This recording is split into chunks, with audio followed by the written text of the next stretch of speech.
அன்பானவர்களே, இந்த லென்த் நாட்களில் சிந்திக்க ஒரு சிறுகதை. பரலோகத்தை திறக்கும் கிறிஸ்துவின் ரத்தம் என்ற தலைப்பில்.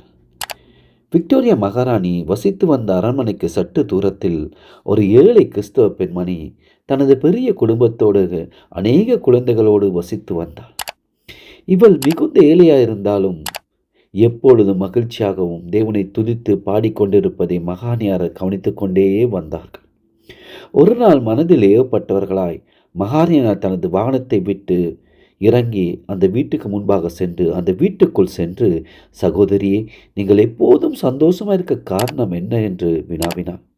அதற்கு அந்த சகோதரணி, மகாராணி அவர்களே, ஆண்டவராகிய இயேசு கிறிஸ்து தமது இரத்தத்தால் எங்கள் பாவங்கள் எல்லாம் மன்னித்து எங்கள் அக்கிரமங்கள் எல்லாம் நீக்கி சாபங்கள் எல்லாம் தொலைத்து போட்டார்.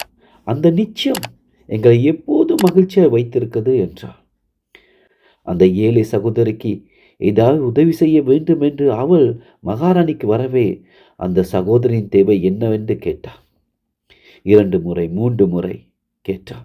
3ஆம் முறை மீண்டும் கேட்டபடியால் அந்த ஏழை சகோதரி பதிலாக, அம்மா, நீங்கள் பரலோகத்தில் என்னை தேவனுடைய சந்ததியில் சந்திப்பேன் என்று வாக்கு கொடுங்கள், அதுவே எனக்கு மிகுந்த மகிழ்ச்சி தரும் என்றார்.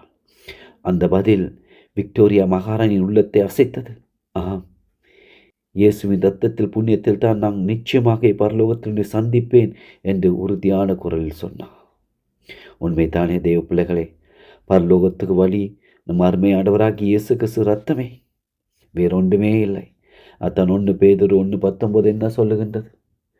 குற்றமில்லா மாசற்ற ஆட்டுக்குட்டியாக கிறிஸ்துவின் விலையேறப்பட்ட இரத்தத்தினாலே மீட்கப்பட்டிருக்கிறோம் என்று. தேவத்தான் உங்களை ஒவ்வொரு ஆசீர்வதிப்பார்.